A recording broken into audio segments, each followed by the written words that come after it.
आवाज जा रही है ना मेरी सभी को सही से? आवाज जा रही है? चलिए ठीक है, हम लोग शुरू करते हैं। कल हम लोग पढ़े थे इकोनॉमी इंट्रो, जिसमें हम लोग इकोनॉमिक्स के बारे में जाने, इकोनॉमिक्स क्या है। फिर हम लोग इकोनॉमी के बारे में जाने, इसके बाद माइक्रो इकोनॉमी के बारे में जाने, मैक्रो इकोनॉमी, इकोनॉमिक्स ये अर्थशास्त्र का भाग है। फिर माइक्रो इकोनॉमिक्स, मैक्रो को ही कहते हैं समष्टि अर्थशास्त्र। उसके बाद माइक्रो इकोनॉमी, व्यष्टि अर्थशास्त्र, व्यष्टि अर्थशास्त्र।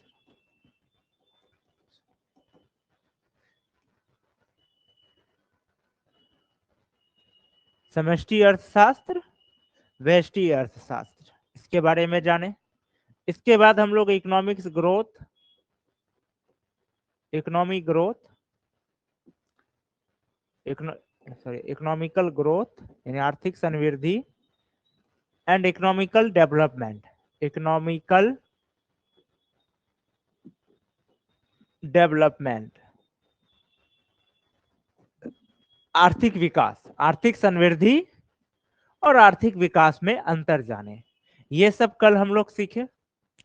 अब हम लोग आज देखेंगे अर्थव्यवस्था के क्षेत्र। ये पढ़ने भी बोले थे सभी को, अब कितने लोग पढ़ के आए हैं नहीं आए पता नहीं,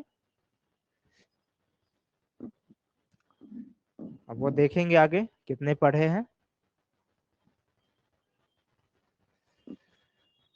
हम लोग आज पढ़ेंगे अर्थव्यवस्था के 5 क्षेत्र, ठीक है, अर्थव्यवस्था के क्षेत्र, अर्थव्यवस्था के क्षेत्र।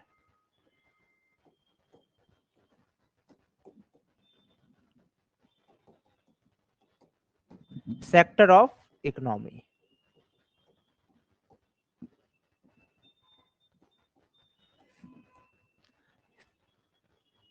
कितने सेक्टरों में बटा हुआ है?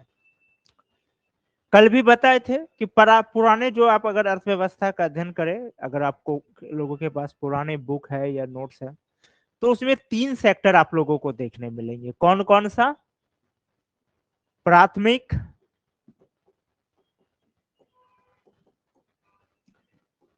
प्राइमरी सेक्टर, ठीक है, दूसरा द्वितीयक या उद्योग, औद्योगिक भी इसी को कहते हैं सेकेंडरी, इंडस्ट्रियल, इंडस्ट्रियल, ठीक है। तीसरा होता है तृतीयक, इसको सेवा भी कहते हैं, टर्शरी सर्विस। ये 3 एक तरह कह सकते हैं इसका जेन्युइन हो गया, ये इनका प्राकृतिक रूप से ये 3 क्षेत्र में बटा हुआ है अब शुरुआत। लेकिन वर्तमान समय में जो इकोनॉमी के नए नए जो अभी डिजिटल इंडिया का, डिजिटल युग में, डिजिटल इंडिया ही नहीं डिजिटल युग कहिए, इस डिजिटल युग में नए टेक्नोलॉजी के साथ जो नए तौर तरीके बदले हैं, जैसा कल के भी क्लास में बताए थे कि इकोनॉमी एक जीवन सब्जेक्ट है। ये लोगों की मेंटेलिटी, लोगों के व्यवहार, जो लोग व्यवहारिक जो प्रैक्टिकल लाइफ जिस तरह से अपने लाइफ में प्रैक्टिकली होते हैं, वैसे ही इस सब्जेक्ट की जो नेचर है वो बदलते जाती है। और साथ में ये सरकार की भी रणनीति पर भी निर्भर करती है। एग्जाम्पल के लिए 1992 से पहले हमारे यहाँ क्या था? समाजवादी अर्थव्यवस्था, सोशलिस्ट इकोनॉमी। 1992 के बाद हम लोग, हमारी सरकार ने रणनीति बदली, अब हम लोग क्या हो गए? Mixed economy. अब हम लोग की रणनीति क्या हो? ये रणनीति वो सरकार की रणनीति पर डिपेंड करती है। मिक्स्ड इकोनॉमी अभी हम लोग है, तो सरकार की रणनीति बदली। अब चूंकि सरकार की रणनीति बदली तो लोगों का भी व्यवहारिक बदल गया, जो जीवन में जो उसका व्यवहारिक जीवन बदला। एग्जाम्पल के लिए लोग पहले सिर्फ LIC तक था, अब LIC से बाहर निकला, जब बाहर की कंपनियां आई और बाहर बड़ी बड़ी कंपनियां आई, वो भी जब लोगों को जुड़ना चाहे, लोगों को लाभ देना चाहे, लोग ऑप्शन को चूज। पहले सिर्फ BSNL का सिम चलता था, अब वही नहीं दिखता, बाकी सब चलता है। उसके बाद और भी बहुत सारे है प्राइवेट बैंक आए। उनके बाद जब नए-नए जो होते हैं मोटर वाहन इस सब में जैसे मारुति 800 का ही राज चलता था। लेकिन आज मारुति बहुत सारी कंपनियां हैं। तो जब ये सब लोगों को ऑप्शन मिला तो लोग भी क्या हुए, चेंज हो गए, प्रैक्टिकल हुए। प्रैक्टिकल होने का नतीजा क्या हुआ, जहां अब पहले जहां बैल से खेती होता था, हल बैल से, तो अब ट्रैक्टर से होने लगा। अब चेंज होने लगे, लोगों के पास जब ऑप्शन मिला तो लोग भी अपना जो है इकोनॉमिकल जो होते अपने आप को इकोनॉमिकल रूप से चेंज कर दिए। जो प्रैक्टिकली है, जो डेली लाइफ में वो प्रैक्टिकली तरीके से जो जो उसका जो डेली लाइफ का जो तरीका है एज ए प्रैक्टिकल, वो भी चेंज होने लगा। तो इसलिए इकोनॉमी के बारे में का ये क्या होता है, जीवंत सब्जेक्ट है। हो सकता है कि आज जो हम लोग पढ़ रहे हैं 10 साल के बाद उसका कोई मूल्य ना बचे। 10 साल छोड़िए, यदि आप 3 साल पुराने इकोनॉमी का नोट्स उठाते हैं, यदि कोई हमारे ही इंस्टीट्यूट का, जो हमारे इंस्टीट्यूट को 3 साल पहले जो नोट्स दिया गया, उसे कोई सोचेगा कि हम उससे आज पढ़े और किसी एग्जाम के लिए, तो उसको दिक्कतें होगी। ये मैं खुद बोल रहा हूँ। यही वजह है कि इकोनॉमी नोट्स हमेशा हम लोग स्टूडेंट को कहते हैं कि वो आप अपडेट होते, जैसे हम लोग अपडेट करें आप भी अपडेट हो जाइए, क्योंकि ये चेंज होते रहता है। तो ये 3 क्षेत्र जो है, ये इसका एक बेसिक है। इनके अलावा फिर इसमें अभी के समय में हम लोग इसमें 2 क्षेत्र और जोड़ते हैं। चतुर्थक क्षेत्र, फोर्थ सेक्टर,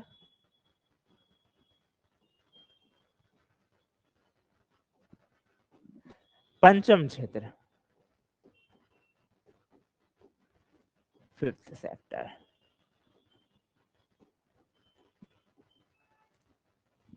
ये 5 हम लोग अभी के समय में लेकर चलते हैं। तब हम लोग एक एक सेक्टर के बारे में समझते हैं। अभी हम लोग एक एक सेक्टर के बारे में समझेंगे। नोट्स में आप लोगों को इन सब का डिफिनेशन एग्जाम्पल लिखा रहेगा, किसी को लिखने का जरूरत नहीं है। अभी सिर्फ हम लोगों को समझना है। और नोट्स का पीडीएफ तो वीडियो के साथ अवेलेबल ही रहता है, तो किसी को जो है लिखने में समय बर्बाद नहीं करना। हो सकता है कोई स्टूडेंट जो बाद में रिकॉर्डिंग देख रहे हो या लाइव में देख रहे हो, कॉन्फ्रेंस में ना हो के लाइव में हो, तो वो क्या कर रहे हो, हम वो लिखने का प्रयास कर रहे हो नोट बनाने का, तो उसमें आपको समय बर्बाद नहीं करना है। समझने में आपको अपना पूरा समय देना है। प्राथमिक क्षेत्र का जो संबंध है ये नेचुरल से है, ये नेचर से जुड़ा हुआ है। यानी जो हम लोग प्रकृति से डायरेक्ट प्राप्त करते हैं, जैसे कृषि, ये हम लोग प्रकृति से डायरेक्ट प्राप्त किए। खेती में, खेती डायरेक्ट प्रकृति से जुड़ा हुआ है। तो ये किससे जुड़ा हुआ है, नेचर, प्रकृति से। इसलिए इसको प्राथमिक क्षेत्र का, यानी कि स्टार्ट वहीं से होता है। ह्यूमन कितनों भी डेवलप कर जाए, हम लोग कितनों भी विज्ञान में दावा कर दे कि हम लोग विज्ञान में बहुत आगे बढ़ रहे हैं, लेकिन जो नेचर का जो साइंस है उससे आगे हम लोग नहीं जा सकते हैं। अब दुनिया कितने अपने आप को फास्ट एडवांस समझ रही थी, एक वायरस आया था 2020 में, सब टेक्नोलॉजी सारा सुविधा क्या हो गया, समाप्त हो गया। तो नेचर के आगे हम कभी भी जो होता है ह्यूमन साइंस आगे नहीं जा सकता है। और वास्तव में हम लोग नेचर साइंस का 1% भी अभी तक नहीं जानते हैं। एक व्यक्ति जो जीवन भर विज्ञान पढ़ता है, बड़े बड़े वैज्ञानिक जो जीवन भर विज्ञान पढ़ा, उस पर रिसर्च किया, उसका अब खुद के शरीर में कितना साइंस एंड टेक्नोलॉजी नेचर ने यूज किया है, वो भी वो सही तरीके से नहीं जाना है। तो हम लोग नेचर पर डिपेंड है, हम चाहे साइंस में कितनों भी तरक्की कर ले, हम लोग डिपेंड कहा नहीं। और फर्स्ट जो हम लोग हमारा जो कुछ भी शुरू होता है वो नेचर से होता है। तो प्राइमरी सेक्टर में कौन आता है, वो अर्थव्यवस्था का वो सब भाग क्षेत्र जो कि सीधे नेचर से जुड़ा हुआ है। जैसे जैसे कि आपका हो गया कृषि, फार्मिंग, ठीक है ना, वानिकी यानी फॉरेस्ट, ठीक है, मत्स्य पालन, मत्स्य पालन फिशिंग, ठीक है, ये सब क्या है, नेचर से डायरेक्ट जुड़ा हुआ है। इसमें सोलर एनर्जी भी हम लोग जोड़ सकते हैं, यदि कि सोलर एनर्जी भी जो है इसमें अब जोड़ा नहीं, क्योंकि वो भी डायरेक्ट नेचर से ही है, तो उसको भी जोड़ा जा सकता है। लेकिन क्यों नहीं जोड़ा जा रहा है वो आगे हम लोग देखेंगे, समझेंगे। मत्स्य पालन, उसके बाद आपको जलीय कृषि, देखिए मत्स्य पालन अलग है, जलीय कृषि अलग है। मत्स्य पालन सिर्फ मछली का पालने तक, जलीय कृषि जैसे मखाना का खेती, यानी जल में जो खेती किया जाता है, और भी बहुत सारे ऐसे चीज होते हैं जैसे सीप, मोती जिससे बनते हैं, वो भी जल में ही कराया जाता है उसका खेती। ये सब क्या हो गए, जलीय खेती में आते हैं। सरकार अभी जलीय खेती पर बहुत ज्यादा ध्यान दे रही है, क्योंकि जो हम लोगों का सोच है कि नहीं किसानों का इनकम डबल हो, तो ऐसा नहीं कि ये इम्पॉसिबल है, ये बिल्कुल पॉसिबल है। जरूरत है नए टेक्नोलॉजी के साथ जोड़ने का। अभी इसको ऐसे समझिए, ये आगे मेंस में आप लोगों को ये पॉइंट्स काम आएंगे। चीन में भी खेती है, भारत में भी खेती है, खेती दोनों जगह है, चीन में भी है, भारत में भी है। अब भारत और चीन के किसान में अंतर देख लीजिए, एक एक अंतर को समझते हैं। चीन में क्या है, ये खेत है, ये लोग क्या करते हैं, अब जैसे ये खेत का ये वाले भाग को गड्ढा कर दो, ये वाले भाग को गड्ढा कर दो, या किसी कोना में एक गड्ढा कर दो, ठीक है। जैसे ये खेत है, खेत जनरली चौड़ा होता है, गोल नहीं होता है, तो हम लोग चौड़ा ही लेके चलते हैं। ये खेत है, या तो इसके बीच में एक गड्ढा बना, तालाब कह सकते हैं, क्योंकि तालाब का प्रकृति अलग होता है इसलिए हम गड्ढे शब्द का प्रयोग कर रहे हैं। और खुदाई कर दी, या फिर ये कोना में पकड़ लिया। और ये कंसेप्ट इंडिया में था, ये कंसेप्ट इंडिया हम लोग खुद देखे, हम लोग अपने खेतों में देखे। कंसेप्ट कब हटा, जब ट्रैक्टर आई, और जब ट्रैक्टर के बाद जब बोरिंग से जब पानी सिस्टम होने लगा, तो असल में ये कंसेप्ट हमारे पूर्वज क्यों इस्तेमाल करते थे कि यहाँ पे बरसात का पानी जमा रहे। उनका बहुत अच्छा टेक्निक था, यहाँ बरसात का पानी जमा रहे। इसका दो फायदा हुआ, खेत में नमी बनी रहती थी, क्योंकि यहाँ पानी का एक बड़ा भंडार है, तो स्वाभाविक है कि आसपास भी खेतों में नमी बनी रहेगी। और यदि बारिश नहीं हो रही है, तो एक तो इससे नमी बनी रहेगी, और दूसरा इसी पानी का प्रयोग ये लोग करते थे सिंचाई करने में। बाद में क्या हुआ, जब बोरिंग सिस्टम आ गई, मशीन आ गया, तो किसान क्या दिमाग लगाया, भारतीय किसान, कि भाई अब हम ये वाला जब हमको तो पानी अब बोरिंग जमीन से तो अब निकाल ही लेंगे बोरिंग से, तो ये वाला भाग में क्यों बर्बाद करें, इसको भी भर करके फसल ही लगाते हैं। अब उनको ये समझ में नहीं आया, पानी निकाल रहे हैं वो कहाँ से आ रहा है, उसको भी तो ऊपर से जो बारिश होती है वही ना संचित होकर नीचे जा रहा है। अब आप खेत कर दिए पूरा, बारिश हुआ, पानी बह के निकल गया। पहले क्या हो रहा था, पानी यहाँ रह गया, यही क्या होता था, आपके नीचे जा करके भूमिगत जल बनता था धीरे धीरे से। अब तो वो क्या हुआ, फ्लोटिंग होते हुए निकल गया। नतीजा क्या हुआ कि हम लोगों का जो जमीन में जो होता, जो नमीपन होता था, वो कम होता चला गया। सूखा आज हम लोग अभी देखते हैं, जैसे एक ही खेत में आज से कई साल पहले हम लोग देखते थे बचपन में कि हमारे खेत में जब बारिश लंबे समय तक नहीं होती थी, खेत में कोई खास असर नहीं पड़ता था। अभी तो ऐसा लगता है कि 10 दिन में खेत फटने लगता है सूखकर। ये स्थिति पहले नहीं थी। इसका रीजन क्या है, इसका रीजन यही है कि नीचे भौम, तो ये सिस्टम हमारे देश में भी था, लेकिन हमारे यहाँ क्या हुआ कि ओवर एडवांस बन के हम लोग इस सिस्टम को बंद कर दिए। अब उसका नतीजा अभी हम लोग को नुकसान उठाना पड़ रहा है। खेत में क्या हुआ, नमीपन कम हो गई है। अब क्या हो रहा है कि अब अगर जैसे बताए ना कि बारिश थोड़ा दिन ज्यादा थोड़े ही दिनों में क्या होता है कि खेत फटने, तो नतीजा क्या होता है, अब आपको उसमें सिंचाई करनी पड़ती है बोरिंग से। खर्च क्या हो गया, बढ़ गया, खर्च आपका पहले की तुलना में बढ़ गया। थोड़ा सा अगर सिंचाई करने में लेट हो गया, पत्ता में पीलापन आने लगता है। अब क्या हो रहा है, खाद देना पड़ता है एक्स्ट्रा, उर्वरक ज्यादा प्रयोग का, उर्वरक ज्यादा फसल के लिए अन्न में वो तो अन्न के रूप में जब प्राप्त होता है, वो तो शरीर के लिए नुकसानदायक अलग होता है। तो चाइना में क्या होता है, वो लोग यहाँ पर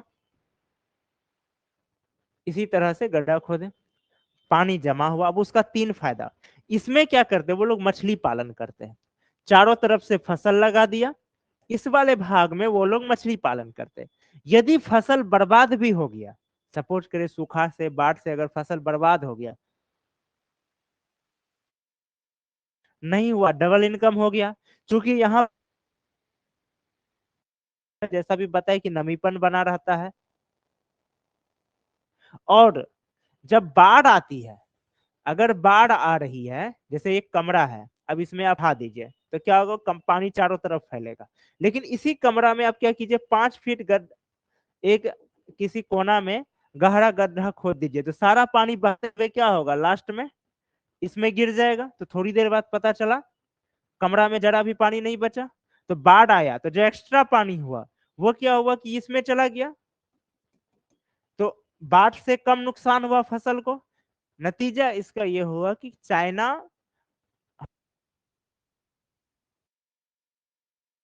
लोगों से आगे होता गया, जबकि उसकी की जो मिट्टी है वो खास आगे नहीं है। वहां की मिट्टी उतना ज्यादा मतलब उतना ज्यादा उत्पादक नहीं है जितना भारत की मिट्टी है। लेकिन वे लोग अपने टेक्निक से क्या की, अपने आप को आगे कर लिया, क्योंकि वो किसी चीज के लिए वहां के लोग हर चीज के को दोष नहीं देते हैं या सरकार पर निर्भर नहीं रहते। और यदि गवर्नमेंट कुछ बोल रहे हैं तो उस पर यकीन कर, यानी गवर्नमेंट ने अगर लोगों को समझाया कि आप इस टेक्निक को यूज कीजिएगा, तो उसको लेकर के कोई आंदोलन करने नहीं आया, कोई विरोध नहीं किया, उस चीज को समझा। इंडिया में क्या दिक्कत है कि अगर ऐसा हो तो अभी 10 राजनीति शुरू हो जाएगा। अरे अच्छा किसान का मिट्टी बर्बाद करवा रहा है, ये करवा रहा है, सरकार असफल है। यहाँ बहस ज्यादा होती है, मुद्दों पर कम बात होती है। तो इस वजह से ये भी एक दिक्कत है।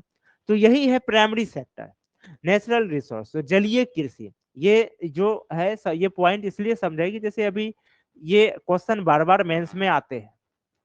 मेंस में ऐसा क्वेश्चन आप लोगों को किसानों की आय को लेकर के अक्सर आ जाते हैं, अभी इंटरव्यू में मेंस में पूछे जा रहे हैं। तो इस पॉइंट पर आप लोग चर्चा कीजिएगा। सिर्फ योजना बनाने से नहीं होता है या फिर सिर्फ सरकार के एक्शन लेने से नहीं होगा, किसान को भी अपनी समझना होगा कि हमें कहाँ कमजोरी है। किसान को भी वो चीज समझना होगा और उनको भी एक्शन में आना होगा, केवल सरकार पे रहने से नहीं होगा। तो ये एक मेंस के पॉइंट से समझाए थे। अब हम लोग वापस अपने टॉपिक पर आते हैं। तो प्राथमिक क्षेत्र कौन आता है? प्राथमिक क्षेत्र होता है जो नेचर से जुड़ा हुआ है, जैसे जलीय कृषि, खनन, जो खनन माइंस का काम होता है वो भी डायरेक्ट होता है, नेचर से प्राप्त करते हैं, तो ये भी प्राथमिक सेक्टर में आता है। गैस आपूर्ति, जो हम लोग गैस पेट्रोलियम वगैरह प्राप्त करते हैं, ये भी नेचुरल से डायरेक्ट प्राप्त करते हैं, तो ये हो गया प्राथमिक क्षेत्र। ठीक है, अब आते हैं द्वितीयक क्षेत्र। प्राथमिक क्षेत्र को से जब द्वितीयक क्षेत्र कह सकते हैं, सेकेंडरी सेक्टर प्राइमरी सेक्टर पर डिपेंड। अब इसमें क्या आया, जैसे प्राइमरी सेक्टर में कृषि किए, हम धान का उत्पादन कर लिए, धान का उत्पादन किए, तो धान का उत्पादन किस में आया? प्राथमिक क्षेत्र में। अब इस धान से जो चावल बनाए, ये चावल कौन सा सेक्टर में आ गया? ये आ गया द्वितीय क्षेत्र में। गेहूं का उत्पादन किए, ये प्राथमिक सेक्टर। लेकिन गेहूं से जो आटा बन गया, मैदा बन गया, ये सब किस में? ये फिर आ जाएगा द्वितीय क्षेत्र में। यानी प्राथमिक क्षेत्र से द्वितीय क्षेत्र का समझिए, जो हम लोग प्राइमरी सेक्टर को मानव क्या करते हैं अपने टेक्निक से, जो प्रवृत्ति अपने सुविधा के अनुसार अपने उपयोग के लिए जो उसको परिवर्तित करती है, वही क्या हो गया? सेकेंडरी सेक्टर हो गया। अब जैसे धान हम लोग उपजाए, प्राथमिक क्षेत्र में आया, ये प्रकृति से डायरेक्ट प्राप्त किए। लेकिन अब धान तो हम लोग नहीं खा सकते हैं, धान को उसको भोजन के रूप में करने के लिए क्या करना होगा? चावल बनाना होगा। चावल के लिए क्या करना पड़ता है? उसमें टेक्निक का प्रयोग होता है। पुराने जमाने में क्या होता था, पहले उखली से किया जाता था। धान को उखली से, जब मशीन का नहीं आया था, उखली से बनाया जाता था। आटा कैसे बनाया जाता था? जाता से बनाया जाता था पहले। क्या, फिर मशीन आया, अब क्या हुआ, वो सिस्टम हट गया। अब हम लोग धान को क्या करते हैं? मशीन में डालते हैं, और वो मशीन क्या करता है? चावल बना रहा। तो वो ये चावल क्या हो गया? चावल बनना क्या हो गया? ये जो चावल बनाए, ये चावल बनाना हो गया द्वितीय क्षेत्र। इसलिए द्वितीय क्षेत्र प्राथमिक क्षेत्र पर डिपेंड है। तो ये समझ गए। अब है कि धान हो गया, धान भी उपज का प्रकृति से प्राप्त कर लिया, चावल भी बन गया। अब ये चावल हम लोग, अब हर आदमी तो धान नहीं उपजाता है, हर आदमी जो है चावल नहीं बना सकता। अब जो ये चावल जो प्राप्त किए, जैसे हम लोग गए चावल जो प्राप्त किए, जैसे होटल में गए, अब यहाँ खाना खा रहे हैं, होटल गए खाना खाए, ठीक है।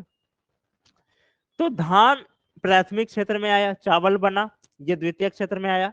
अब कोई व्यक्ति क्या किया, वो होटल खोला, अब वहां पे उस चावल को खाने के रूप में, अब सिर्फ चावल भी तो नहीं खाया जाएगा, चावल का जो भी जिनका जो रेसिपी है वो बनाया। तो ये जो होटल आ गया, ये होटल क्या किया, हम लोगों को सेवा प्रदान किया। तो ये आ जाता है तृतीय क्षेत्र, यही आता है तृतीय क्षेत्र में, यानी कि जो सेवा प्रदान करता, जैसे बैंक, बैंक क्या कर रहा है, आपको सेवा प्रदान कर, ना तो ये प्रकृति से कुछ है, ना ही ये प्रकृति से प्राप्त किसी वस्तु को ये मनुष्य के लिए उपयोग, जरूरतमंद जो वस्तुएं होते हैं, उपयोगी वस्तुएं होते हैं, उसको परिवर्तित करता है, ऐसा कुछ भी नहीं करता है। लेकिन बैंक के बिना आज इकोनॉमी क्या होगा, 1% भी आगे नहीं बढ़ेगा। आज अगर सारे बैंक इंडिया के बंद हो जाए तो हम लोगों का इकोनॉमी वही डाउन हो जाएगा, इकोनॉमी का जो साइकिल है वो पूरा डाउन हो जाएगा।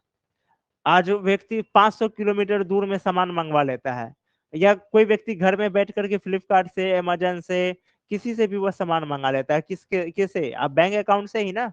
अगर बैंक ही बंद कर दे तो समस्या आ जाएगी।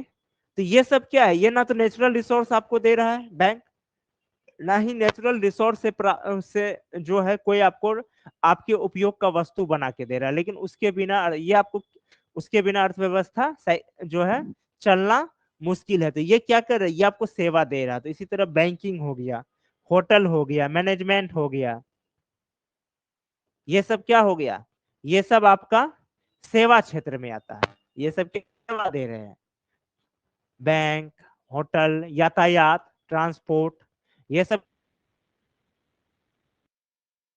तो नेचर से है। ना ही ये ना ही ऐसा है कि ये द्वितीय क्षेत्र की नहीं, नेचुरल नहीं देता है, सेवा ही दे रहा है ना। आप जा रहे हैं, आपको वो सेवा दे रहा है, आपका वो पेमेंट जमा कर रहा है, वो ट्रांसफर कर रहा है, या फिर आपका पेमेंट कहीं और से मंगा के आपको दे रहा है। होटल क्या दे रहा है, आपको सेवा ही दे रहा है। आप गए ठहरे, आप किसी होटल में ठहरते हैं, 500 रुपया देते, दोबारा उस कमरा को लेके तो हम लोग नहीं जाते हैं, तो वहीं रह गए। तो ये सब क्या है, ये सब हो गया सेवा, वो आपको क्या कर रहा है, सेवा दे रहा है। तो ये सेवा क्षेत्र समझ गए। अब हम लोग देखते हैं फोर्थ सेक्टर, चतुर्थक क्षेत्र। चतुर्थक क्षेत्र जो है, ये जो फोर्थ सेक्टर है, ये क्या है, ये तृतीय क्षेत्र का ही उन्नत रूप है। जैसे आजकल हुआ है मैनेजमेंट, मार्केटिंग, ऑनलाइन मार्केटिंग। अब जैसे हम लोग यहाँ है, लेकिन सपोज कीजिए कि अभी जैसे कि क्लास है, अब जैसे कोई समझे यूट्यूबर है, ठीक है, वो क्या किया कि अब आपके यूट्यूबर तो नहीं कहा जा सकता, वो तो सर्विस सेक्टर में आ गया, कोई पढ़ा रहा हो तो सर्विस सेक्टर में आ गया। लेकिन अब इसको ऐसे समझिए, उन्नत रूप ये हुआ कि अब जैसे किसी को हमारे यहाँ एडमिशन लेना है, तो पहले क्या होता था कि स्टूडेंट को आना पड़ता था इंस्टीट्यूट में, वो एडमिशन लिया, फिर वो डेली क्लास करने आ रहा है। लेकिन अब इसी में क्या हो रहा है कि अब वो सब कुछ इसका चतुर्थ क्षेत्र में, कि अब कोई एक ऐसा हम थर्ड पार्टी सर्वर जुड़ गया, जो क्या कर रहा है, जो स्टूडेंट से पेमेंट लिया, वो घर पे ही है, पेमेंट लिया और हम तक पहुंचा दिया। तो ये वो भी क्या कर रहा है, वो एक तरह का सर्विस सेक्टर ही है, लेकिन ये लेकिन ये उसका उन्नत रूप है, यानी कि तो हाई कह सकते हैं, इसका डेवलपिंग फॉर्म, इसका एक नए फॉर्म में है। इसलिए हम बोले कि ये इकोनॉमी का चतुर्थक क्षेत्र और पंचम क्षेत्र क्या है, ये इकोनॉमी का नए क्षेत्र है, ये सब नया क्षेत्र जुड़ा है। क्योंकि ये सब पहले मैनेजमेंट हो गया, जैसे कोई आपका मैनेजमेंट देख रहा है, जो मैनेजमेंट हो गया कि एक तरीके, जैसे मार्केटिंग मैनेजमेंट एक होता है, जैसे आजकल जैसे कोई मूवी लॉन्च हो, उसको देखते प्रमोशन के लिए स्टेप बाय स्टेप प्लानिंग किया जाता है। पहले क्या होता था, जब कोई मूवी रिलीज होती थी तो महीनों भर पहले क्या होता था कि सिनेमा हॉल में उसका ट्रेलर दिखाया जाता था, इंटरवल के पहले, इंटरवल के बाद ट्रेलर दिखाया, बड़ा बड़ा पोस्टर छपता था, वो पोस्टर साटा जाता था, उसके बाद एक माइक स्पीकर लिया जाता था और पूरा ऐलान करता था। कुछ सिनेमा हॉल वाले क्या करते थे, जैसे फिल्म का आधा घंटा जो इम्पोर्टेंट सीन होता था, इम्पोर्टेंट डायलॉग होता था, उसका लाउड स्पीकर ना बाहर भी कर देता था, साउंड उसका बाहर फैला देता था, ताकि लोग क्या हो, अट्रैक्ट हो। आजकल क्या हो रहा है, आजकल चेंज हो गया, अब आजकल नया तरीका आ गया। नया तरीका क्या आ गया, अब आप यूट्यूब खोल रहे हैं, वहां उसका ऐड दिख रहा है, फेसबुक खोल रहे हैं, वहां उसका ऐड दिख रहा है। अब एक टीम होती है, उन लोगों का एक प्रॉपर टीम, ऐसा नहीं होता कि विज्ञापन अब नहीं होता, नए तरीके से हो रहा। वो टीम क्या करती है, वो टीम लेती है कि ठीक है हम आपका जो है इतने लोग यूजर के पास पहुंचा देंगे। उनका भी अपना एक टीम होता है। आजकल तो चुनाव में भी ये काम टीम का काम करने लगा है, चुनावी रणनीतिकार होने लगे हैं, जो सोशल मीडिया के थ्रू क्या करते, किसी नेता का इमेज बनाते भी है और बिगाड़ते भी है। तो बिजनेस में तो स्वाभाविक है होना, कोई बड़ी बात नहीं है। तो यही जो तृतीय क्षेत्र का जो उन्नत रूप है, उसी को कहा जाता है चतुर्थ क्षेत्र, फोर्थ सेक्टर। पंचम क्षेत्र, इसको क्या है, इसको गोल्ड कॉलर स्कॉलरशिप भी कहा जाता है। गोल्ड कॉलर स्कॉलरशिप, इसमें कौन आते हैं, जैसे वकील हुए, डॉक्टर हुए, यानी कि एक ऐसा व्यक्ति जो कि जिनके जिनके द्वारा या जिनके सलाह से पूरा बिजनेस सिस्टम चलता है। जैसे एग्जांपल के लिए, अब हमारी इंस्टीट्यूट है, अब कोई व्यक्ति क्या किया, एक हमें सॉफ्टवेयर बना दिया। अब उस सॉफ्टवेयर से क्या हो रहा है कि हम लोग ऑनलाइन क्लास दे रहे हैं, जो दूर दराज के बच्चे हैं वो भी हमसे क्लास ले रहे हैं, दूर दराज के बच्चे हम लोग दे रहे हैं, वो ले रहे हैं। हम लोग यहाँ टेस्ट सीरीज अपलोड कर रहे हैं, वो वहां से आराम से दे रहे हैं। हमें जो पेमेंट चाहिए वो एक सिस्टम बना हुआ है। तो देखिए, डेवलपर एक व्यक्ति क्या किया, एक कोड कर दिया, एक सिस्टम बनाया, कोडिंग किया, एक ऐप बनाया। अब उस ऐप से क्या हो रहा है, कई लोगों को रोजगार मिल रहा है, कई लोग उससे लाभान्वित हो रहे हैं। यही हुआ पंचम क्षेत्र, गोल्ड कॉलर स्कॉलरशिप। जैसे डॉक्टर इसमें आते हैं, जैसे कि बड़े बड़े वकील हो गए, डॉक्टर हो गए, जो वेबसाइट डेवलपर हो गए, ये सब, यानी कि जो एक व्यक्ति जिनके काम से पूरा क्या होता है, इकोनॉमी का सिस्टम बदल जाए, या उनपे बहुत सारे लोगों का काम करने का जो काम जो होता है उस पर निर्भर हो जाता है। जैसे एक वेबसाइट बना, अब उस वेबसाइट में सबका किया हुआ, टीचर का सिस्टम बना, वो आया, वो अपना लाइव हो गया, स्टूडेंट का भी सिस्टम बना हुआ है, वो भी अपना क्लास ले रहा है, उसके बाद जो और भी एम्प्लॉय उसका भी सिस्टम बना हुआ है। तो यही आता है पंचम क्षेत्र, गोल्ड कॉलर स्कॉलरशिप। इसमें आते हैं वकील, इसमें आ जाते हैं बड़े बड़े वकील, डॉक्टर, सलाहकार भी कह सकते हैं, जो सलाहकार, यानी एक ही व्यक्ति है लेकिन वो पूरा का पूरा क्या किया, उनके कारण पूरा इकोनॉमी की स्थिति बदल जाती है। तो ये होती है पंचम क्षेत्र। तो ये है इकोनॉमी का पांचों क्षेत्र। अब इसमें एक चीज को समझने की जरूरत है,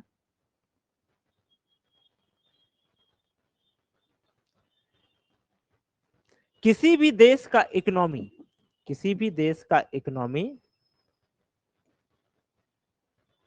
तृतीय क्षेत्र का, किसका, तृतीय क्षेत्र की भूमिका, सर्विस सेक्टर का, किसी भी देश की अर्थव्यवस्था जो होती है कि जीडीपी में, किसी भी देश की जीडीपी में सर्विस सेक्टर का जितना ज्यादा योगदान होता है, उस देश की अर्थव्यवस्था उतनी अच्छी मानी जाती है। क्यों, मान के चलिए किसी देश के जीडीपी में 70%, जैसे हम दो देश का एग्जांपल लेते हैं, ये हो गया प्राइमरी सेक्टर का, यहाँ पर ये सेकेंडरी, ये टर्सरी, ठीक है।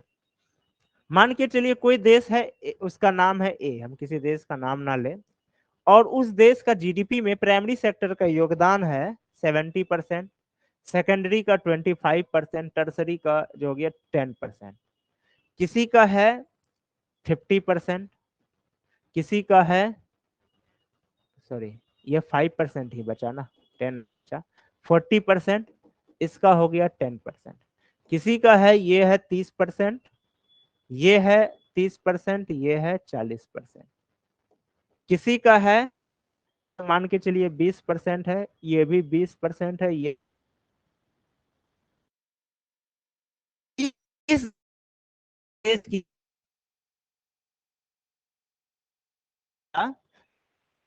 जीडीपी देश का है क्या। तो इसका मतलब हुआ उस देश में नेचर से तो वो प्राप्त कर रहा है बहुत ज्यादा, लेकिन नेचर से वो, यानी कि धान का उत्पादन तो ये कर रहा है, लेकिन ये धान से चावल बनाने का इसके पास कोई खास टेक्निक या साधन नहीं है। तो यानी चावल, इसका मतलब इसको धान बेचना पड़ रहा है। इसको ऐसे समझिए, कोई दूध बेच रहा है, वो कितना लेता है, कमाया 30 रुपया।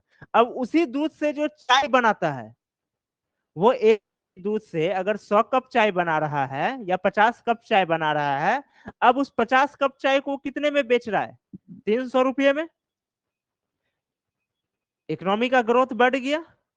यानी कहने का मतलब ये है कि इनके पास नेचर से, ये नेचर पर ज्यादा डिपेंड है, इनका इकोनॉमी नेचर पर ज्यादा डिपेंड है। नेचर अगर मान के चलिए किसी दिन नाराज हो गया तो बेचारा का अर्थव्यवस्था गया, पूरा देश का अर्थव्यवस्था गया। ये नेचर पे जाए, और ये जो नेचर से प्राप्त कर रहा उसको मानव उपयोगी वस्तु बनाने के उतना ज्यादा सक्षम नहीं है, और लोगों तक पहुंचाने में तो और ज्यादा सक्षम नहीं है। इसके तुलना में ये ज्यादा सक्षम है। और ये देखिए, ये डीम, ये क्या है, ये नेचर से कम प्राप्त कर रहा है, लेकिन जितना प्राप्त कर रहा है उसको बना रहा, और सर्विस सेक्टर इसका पूरा तगड़ा है, यानी कि लोगों तक और अच्छे से पहुंचा रहा है।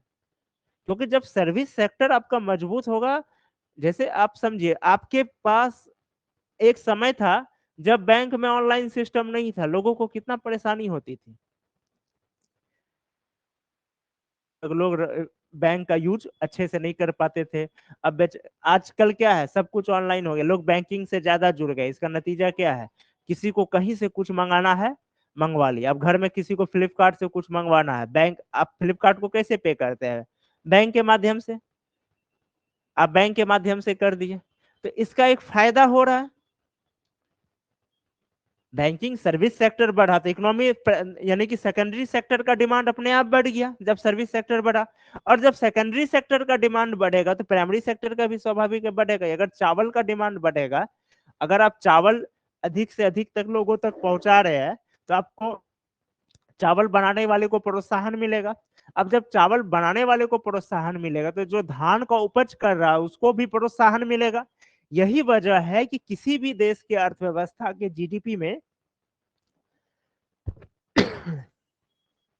जिनका सर्विस सेक्टर में ज्यादा योगदान होता है उसके जीडीपी में, उस देश की अर्थव्यवस्था उतनी अच्छी मानी जाती है। यानी कि वो अपने जो नेचर से जो वह प्राप्त कर रहा है, इसका मतलब ये हुआ सर्विस सेक्टर से ज्यादा, मतलब जो आप नेचर से प्राप्त कर रहे हो उसको आप मानव उपयोगी में परिवर्तित अच्छे से कर रहे और लोगों तक पहुंचा भी रहे हैं। इसी वजह से ये चीज माना जाता है कि एक अच्छे देश की अर्थव्यवस्था वही है जिसके जीडीपी में सर्विस सेक्टर का ज्यादा योगदान है, प्राइमरी सेक्टर और उसके बाद सेकेंडरी सेक्टर का ज्यादा योगदान है, उसके बाद प्राइमरी सेक्टर का योगदान हो, तो वो जीडीपी ज्यादा। क्या पहले हम लोगों का प्राइमरी सेक्टर का ज्यादा योगदान था, लेकिन अब क्या है, वर्तमान समय में हमारे देश का जो जो मतलब तीसरा क्षेत्र है, इसका योगदान अब ज्यादा है सर्विस सेक्टर का, लेकिन अभी भी अपना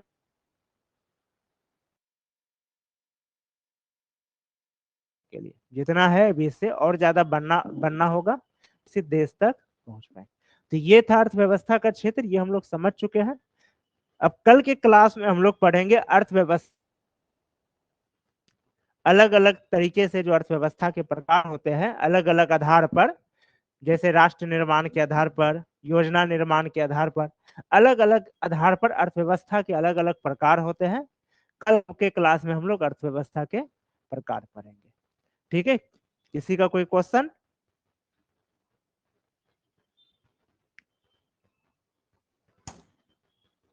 चलिए ठीक है, नहीं है